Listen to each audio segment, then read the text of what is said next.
बिस्मिल्लाहिर्रहमानिर्रहीम, अस्सलाम वालेकुम। आज की इस वीडियो में क्रिमिनल लॉ के हवाले से बहुत ही इंपॉर्टेंट जो केस लॉ है वो डिस्कस करेंगे। आप समझ तो गए होंगे कि रिसेंट पास्ट में कौन सा बहुत इंपॉर्टेंट केस लॉ आया जस्टिस आसिफ सईद खान खोसा साहब की तरफ से। जी आप बिल्कुल सही कह रहे हैं, सुगरा बीबी केस। आज की इस वीडियो में सुगरा बीबी केस में सुप्रीम कोर्ट ने क्या हेल्प किया उसको डिस्कस करते हैं। हम सबको सिर्फ ये पता है कि सुगरा बीबी केस में सिर्फ और सिर्फ ये कहा गया कि सेकंड एफआईआर नहीं हो सकती, लेकिन उसके अलावा क्या क्या चीजें हेल्प की गई हैं वो आज की इस वीडियो में डिस्कस करेंगे। सबसे पहले सुगरा बीबी केस में ये हेल्प किया गया कि FIR is just an information, first information report, nothing else.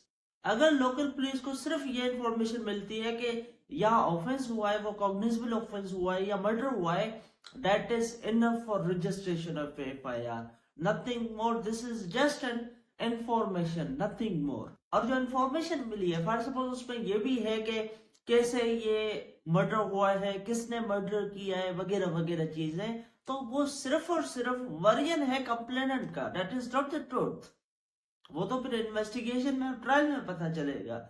अब भी जो इंफॉर्मेशन मिली है that is just the version of the complainant, nothing else, nothing more. अब फॉर सपोज ये इंफॉर्मेशन मिल गई पुलिस को कि मर्डर हुआ है, इसे मर्डर हुआ है वगैरह, उसने एफआईआर काट दी, पुलिस ने एफआईआर काट दी। अब पुलिस के पास कोई और इंफॉर्मेशन आ रही है कि इसने नहीं बल्कि इसने मर्डर किया है और इस तरीके से मर्डर हुआ है, तो फिर क्या होगा? फिर वो जो सेकंड वर्जन है उसके लिए सेकंड एफआईआर नहीं होगी, वो फर्स्ट एफआईआर में जो 161 की स्टेटमेंट्स रिकॉर्ड की जाएंगी। दूसरे जो वर्जन है, सेकंड वर्जन हो, थर्ड वर्जन हो, जो भी वर्जन हो, उसके लिए अलग से एफआईआर नहीं होगी, लेकिन 161 की जो स्टेटमेंट्स में हैं उसी में ही वो वर्जन्स रिकॉर्ड किए जाएंगे, कोई सेकंड एफआईआर नहीं होगी। सुब्रा बीबी केस में मजीद ये भी कहा गया कि इन्वेस्टिगेशन ऑफिसर का ये काम है कि वो ट्रुथ को फाइंड आउट करे, सच्चाई सामने लाए, सारे केस के जो सारे एंगल्स हैं, सारे वर्जन्स हैं, उनको माइंड में रख के सच्चाई सामने लाए और अरेस्ट किसको करे? रियल ऑफेंडर को। वो फिर कंप्लेनेंट भले न क्यों ना हो, लेकिन रियल ऑफेंडर को अरेस्ट करना है। किसी के खिलाफ अगर जस्ट इंफॉर्मेशन आ गई, एफआईआर हो गई है, तो उसके ऊपर गिरफ्तार नहीं करना अनलेस के कोई ठोस सबूत पुलिस के हाथों न लगे। मजीद ये भी हेल्ड किया गया कि अगर किसी के खिलाफ एफआईआर हो जाए तो सिर्फ इस बुनियाद पे क्योंकि इसके ऊपर एफआईआर है तो पुलिस उसे गिरफ्तार नहीं कर सकती। हालांकि अगर इवन आज भी हम प्रैक्टिस में देखें तो पुलिस एफआईआर दर्ज करती है तो फिर यह समझा जाता है कि पुलिस गिरफ्तार करेगी, लेकिन कानून ये कहता है, सुप्रीम कोर्ट का जजमेंट ये कहता है कि सिर्फ और सिर्फ एफआईआर के बुनियाद पे आप किसी को गिरफ्तार नहीं कर सकते अनलेस के इन्वेस्टिगेशन ऑफिसर के पास ठोस सबूत हो कि ये जो अक्यूज है इसने ऑफेंस कमिट किया है, इस हवाले से कोई मटेरियल इन्वेस्टिगेशन ऑफिसर के पास हो।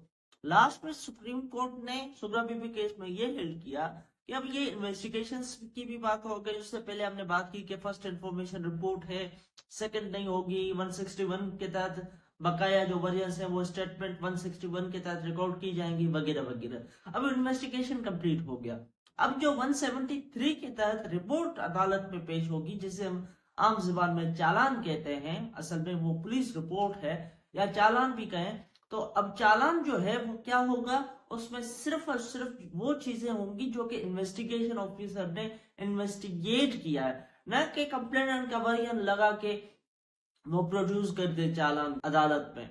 लेकिन उसने क्या करना है, जो कि उसने डिफरेंट वर्जन्स को माइंड में रख के इन्वेस्टिगेट किया है। अब इन्वेस्टिगेशन का नतीजा क्या निकला है वो 173 की रिपोर्ट में इन्वेस्टिगेशन ऑफिसर अदालत में पेश करेगा।